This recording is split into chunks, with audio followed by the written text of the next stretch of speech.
Iran Israel हमले पर अब ब्रेक लग गया है। इस बीच जिसकी जान सबसे ज्यादा आफत में थी वो हैं खमनेई। खमनेई को अपने साथ साथ अपनी सत्ता की चिंता सता रही थी और बंकर में छिपे छिपे खमनेई ने आखिरकार अपना उत्तराधिकारी चुन लिया। लेकिन सबसे चौंकाने वाली बात यह थी कि सुप्रीम लीडर ने अपने बेटे को उत्तराधिकारी के लिए नहीं चुना। खमनेई को अपनी हत्या का बड़ा खतरा था क्योंकि इजराइल ने ईरान के लगभग ज्यादातर टॉप मोस्ट लीडर्स को मार दिया, जिसमें कासिम सुलेमानी और न्यूक्लियर साइंटिस्ट मोहसिन फखरीजादे का भी नाम था। ईरान के अंदर इस वक्त गृह संकट भी चल रहा है। खमनेई को पता है कि अमेरिका और इजराइल खमनेई को निपटाना चाहते हैं। इस बीच इजराइल कहीं से भी ये नहीं चाहता कि ईरान कभी भी परमाणु हथियार बना ले। आपको नेतन्याहू का वो भाषण याद होगा जब उन्होंने ईरान की जनता को संबोधित करते हुए कहा था कि आप रिजीम चेंज के लिए आगे बढ़िए, एक बड़ा बदलाव करिए। Logical thuggery that has kidnapped your country will not stand for long, and you are the future, not them. That's my message to you, people of Iran. तो अब आते हैं मेन पॉइंट पर। बंकर में छिपे खमनेई ने 3 संभावित उत्तराधिकारियों के नाम घोषित किए थे। ये जानकारी एक रिपोर्ट से सामने आई। रिपोर्ट कहती है खमनेई ने बंकर में छिपकर 3 मौलवियों को संभावित उत्तराधिकारी के रूप में चुना। हालांकि इनके नामों का खुलासा नहीं हुआ है। हैरानी की बात यह है कि खमनेई ने अपने बेटे मोजतबा का नाम तक नहीं लिया। हालांकि पहले जो रिपोर्ट सामने आ रही थी उसमें यह भी कहा जा रहा था कि खमनेई अपने बेटे को उत्तराधिकारी के तौर पर तैयार कर रहे हैं। अयातुल्ला खमनेई के बेटे मोजतबा भी दरअसल एक मौलवी हैं, लेकिन जिन 3 उत्तराधिकारियों के नाम उन्होंने बताए थे उनमें कहीं से भी मोजतबा का नाम नहीं था। एक जानकारी कहती है अयातुल्ला खमनेई ने अपने देश के विशेषज्ञों की सभा और पादरी निकाय को निर्देश देने का निर्णय लिया, जिसमें यह कहा गया कि खमनेई के द्वारा दिए गए 3 नामों में से एक का चुनाव जल्दी कीजिए। वैसे तो सुप्रीम लीडर को चुनने की प्रक्रिया लंबी है, लेकिन युद्ध की वजह से यह फैसला जल्दी में लेने को कहा गया था। ऐसे में साफ है इजराइल के साथ संघर्ष में अगर खमनेई की मौत हो जाती तो उत्तराधिकारी के रूप में नामित 3 नामों में से कोई एक ईरान का अगला सुप्रीम लीडर बन जाता। अब ऐसे में सवाल है आखिर ईरान में सुप्रीम लीडर चुनने की प्रथा क्यों है, इसके पीछे का इतिहास क्या है और ये सुप्रीम लीडर होते कौन हैं, इनका काम क्या होता है। ईरान में सुप्रीम लीडर वली फकीह का पद 1979 की इस्लामी क्रांति के बाद स्थापित हुआ, जिसने देश की शासन व्यवस्था को बदला। ईरान में 1979 में शाह मोहम्मद रजा पहलवी के शासन के खिलाफ एक जन आंदोलन शुरू हुआ था, जिसका मकसद ये था कि किस तरीके से इस्लामिक शासन स्थापित हो, और इसका जो नेतृत्व था वो अयातुल्ला रुहुल्लाह खुमैनी ने किया था। इस क्रांति का मकसद शाह के धर्मनिरपेक्ष और पश्चिमी समर्थक शासन को उखाड़ फेंकना और इस्लामी शासन स्थापित करना था।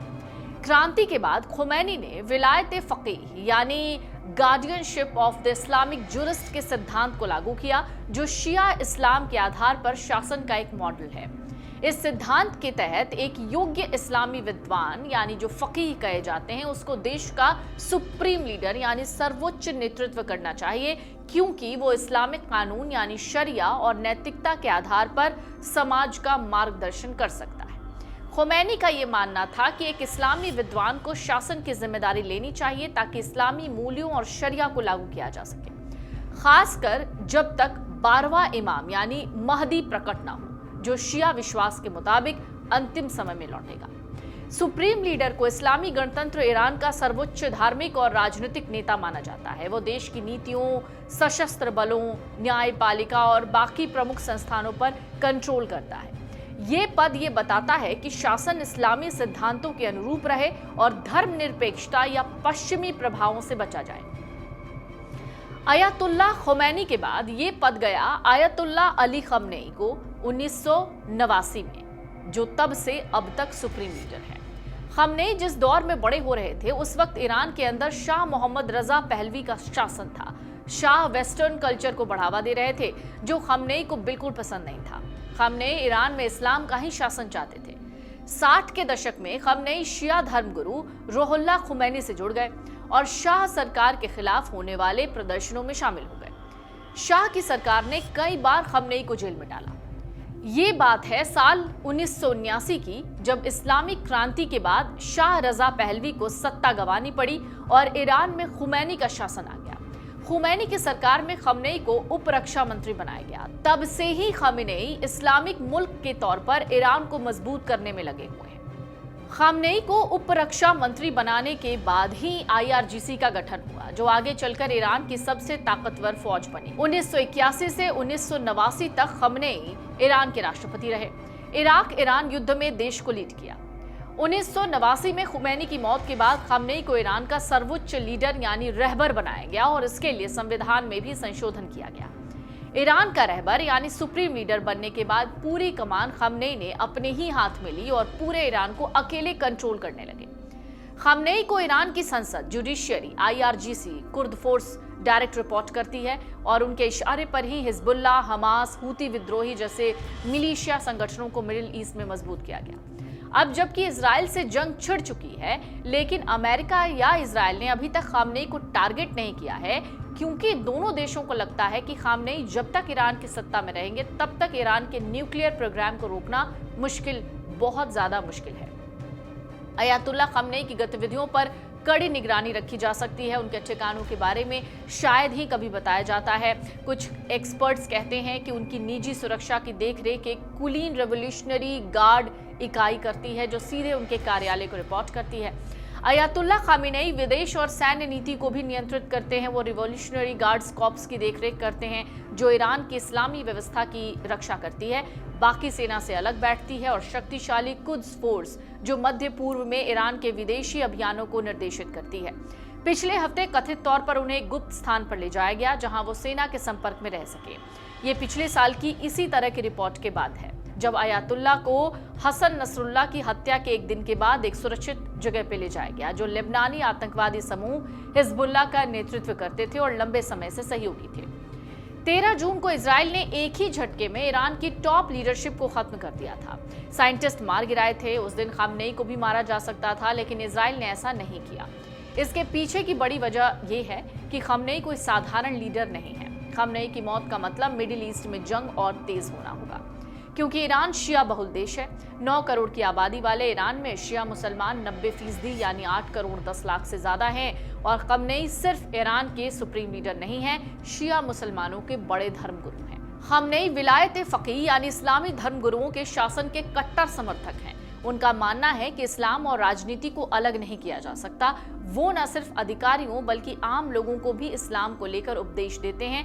तमाम मीडिया चैनल, मस्जिद, धार्मिक मदरसों के प्रचारक भी इस मामले में उनका अनुसरण करते हैं। उनकी ऐसी कई तस्वीरें, कई वीडियो इससे पहले भी सामने आई हुई हैं। सुप्रीम लीडर का पद ईरान की इस्लामी पहचान को बनाए रखने और शासन को धार्मिक वैलिडिटी प्रदान करने के लिए बनाया गया।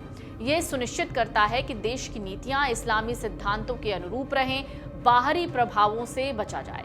सुप्रीम लीडर को देश की एकता और स्थिरता का प्रतीक माना जाता है, जो धार्मिक और राजनीतिक दोनों क्षेत्र में सर्वोच्च निर्णय लेता है।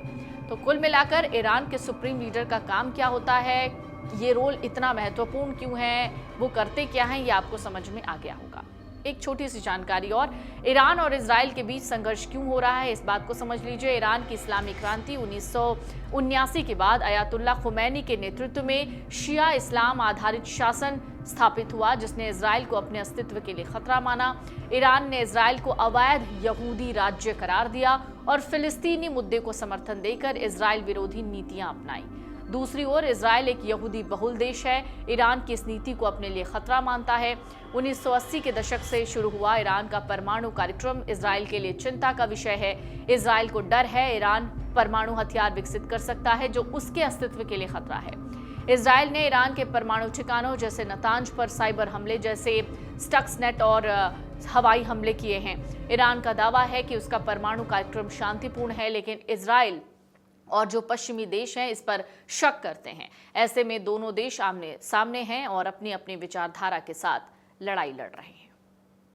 अगर आप ये वीडियो YouTube पर देख रहे हैं तो हमारे चैनल को सब्सक्राइब कर बेल आइकन दबाएं, और Facebook पर देख रहे हैं तो हमारे पेज को लाइक करें।